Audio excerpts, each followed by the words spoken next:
So, hello viewers.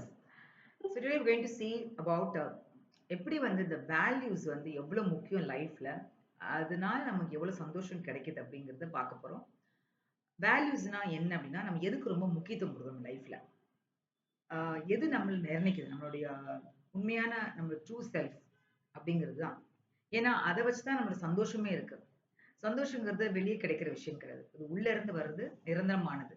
வெளிய கிடைக்கிறது எல்லாமே ஒரு தற்காலிகம். ஸோ எப்பவுமே சந்தோஷமாலாம் இருக்க முடியாது. ஏன்னா, அப்பப்ப நம்ம டிஸ்கனெக்ட் ஆனதுனால நம்ம சந்தோஷமா இருக்க முடியாது. எப்பலாம் நம்ம கனெக்டடா ஃபீல் பண்றோமோ, நம்மளுடைய ஐடியல் செல்ஃப் அதாவது நம்ம ட்ரூ செல்ஃபோட எப்பலாம் நம்ம தொடர்புல இருக்கோமோ, அந்நேரம் நம்ம ஹேப்பியா இருப்போம். அதனால தான் பார்த்தீங்கன்னா, ஹேப்பினஸ் வந்து ஒரு நிரந்தரமான விஷயமா நமக்கு தோணாது. ஏன்னா திடீர்னு பார்த்தா சோகமா இருப்போம், திடீர்னு பார்த்தா கோவப்படுவோம் இல்லையா? ஸோ அதனால அந்த ஹேப்பினஸ வெளிய சார்ந்த விஷயமா பார்க்காம, அது உள் சார்ந்த விஷயமா நம்ம பார்க்க ஆரம்பிக்கும்போது, கண்ட்ரோலோ இல்ல நம்ம பவர் நம்ம கையில இருக்கு. ஸோ அது எப்படிங்கிறது நம்ம ஒரு சின்ன விஷயத்த நான் உங்களுக்கு எக்ஸ்பிளைன் பண்ண போறேன். இப்ப குழந்தையிலருந்து பார்த்தீங்கன்னா, நமக்கு வந்து எல்லாருக்கும் டிஃபரெண்ட் டிஃபரெண்ட் அனுபவம் இருக்கும். அவங்களுடைய எக்ஸ்பீரியன்ஸ பொறுத்து இருக்கு. அவங்களுடைய அம்மா, அப்பாவுடைய பேரண்டிங்க பொறுத்து இருக்கு. அவங்களுடைய அவங்களுடைய ஃப்ரெண்ட்ஸ் சர்க்கிள், சோசியல் மீடியா, இல்ல ரிலேட்டிவ்ஸ், இல்ல ஃபேமிலியோடைய இது ஸ்ட்ரக்சர் இது மாரி நெறைய விஷயங்கள் பொறுத்து தான் ஒவ்வொருத்தருக்கும் ஒரு வேல்யூஸ் இருக்கும். அதாவது எது முக்கியம் அப்படின்னு நினைப்பாங்க.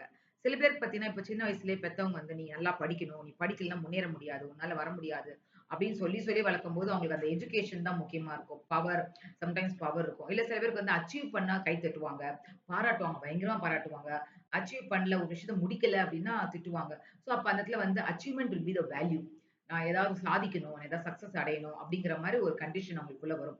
ஸோ அதுதான் முக்கியமா தெரியும். ஸோ இந்த மாரி சின்ன வயசுல வந்து நமக்கு வேல்யூஸ் வந்து ஆரம்பத்திலேயே வந்து ஒவ்வொருத்தருக்கும் பதிவுகள் வேறையா இருக்கும். இப்ப இந்த வேல்யூ தான் நம்மள அடையாளப்படுத்தும். அப்பதான் நம்ம ஹேப்பியா இருப்போம் நம்ம. ஸோ இப்ப அது ஒவ்வொரு காலநிலையிலும் மாறும். ஒரே மாரி இருக்கணும்னு அவசியம் இல்ல. நீங்க இப்ப ஒரு 30 வயசு இருக்கீங்கன்னா, உங்களுடைய வேல்யூஸ் இப்ப வேற மாரி இருக்கும். உதாரணத்துக்கு முதல்ல வேற மாரி இருந்திருப்பீங்க. கல்யாணத்துக்கு முன்னாடி. அதுக்கப்புறம் குழந்தைங்க, அவங்க ஹேப்பினஸ் தான் முக்கியம் எனக்கு. என் ஃபேமிலி எனக்கு முக்கியம். அதுக்கு முன்னாடி ஃபேமிலி பிரையாரிட்டியா இருக்காது. அதுக்கு முன்னாடி வந்து உங்களுடைய எஜுகேஷன் பிரையாரிட்டியா இருக்கும். வேல்யூவா இருக்கும் அந்த இடத்துல. ஸோ அது மாறுபடும் ஒவ்வொரு காலகட்டத்திலும். பட் அத நீங்க உங்களுக்குள்ள நீங்க உணர்ந்தா தான் நீங்க ஹேப்பியா இருக்க முடியும்.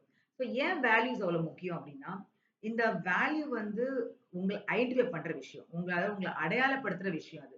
அதுதான் உங்க அடையாளம். உண்மையான அடையாளம். ஸோ எந்த ஒரு உறவுலயும் சரி, நீங்க அத ஈஸியா கண்டுபிடிக்க முடியும். ஒரு உறவுல பிரச்சனை வரும்போது, அங்க உங்க வேல்யூ வந்து மதிக்கப்படல. உதாரணத்துக்கு ரெஸ்பெக்ட் உங்க வேல்யூ. சப்போஸ் உங்கள மதிக்கணும், உங்களுக்கு பிடிக்கும் அப்டின்னா, அந்த இடத்துல உங்கள யாராவது ரெஸ்பெக்ட் பண்ணல அப்டின்னா, உங்களுக்கு மன சங்கடமா இருக்கும். ஸோ அதுதான் உங்களுடைய உண்மையான ஒரு அடையாளம். ஸோ அத நீங்க ஐடென்டிஃபை பண்ணீங்கன்னா, உங்க லைஃப்ல கொஞ்சம் கொஞ்சமா நீங்க அத நீங்க செயல்படுத்தணும். அதாவது இப்ப உதாரணத்துக்கு எனக்கு வந்து லவ் இஸ் மை வேல்யூ. ஏன்னா சின்ன வயசுல வந்து எனக்கு லவ் நான் வந்து ரொம்ப ஃபீல் பண்ணல. ஏன்னா ஐ டidn't ஃபீல் லவ்ட். பேரன்ட்ஸ் இருந்தாங்க, எல்லாரும் இருந்தாங்க. அவங்க குடுத்தாங்க. பட் நான் ரிசீவ் பண்ணல. ஸோ அதனால ஐ ஐ ஆல்வேஸ் ஃபெல்ட் அன்லவ்ட்.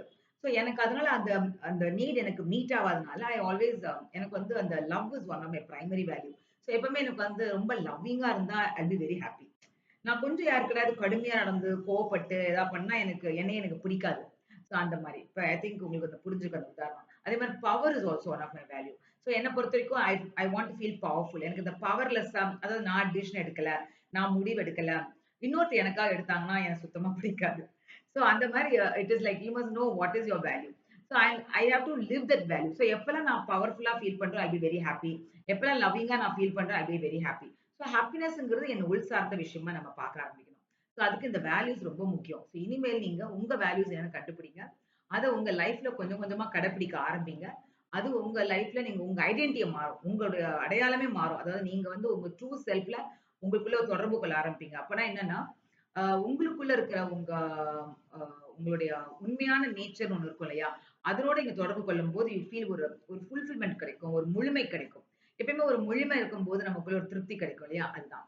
ஸோ இத ட்ரை பண்ணி பார்த்துட்டு உங்க ஃபீட்பேக் உங்க கமெண்ட்ல போடுங்க. இது எவ்வளவு யூஸ்ஃபுல்லா இருந்தது உங்க லைஃப்ல? இல்ல ஏதாவது சந்தேகம் இருந்தாலும் கேளுங்க கண்டிப்பா.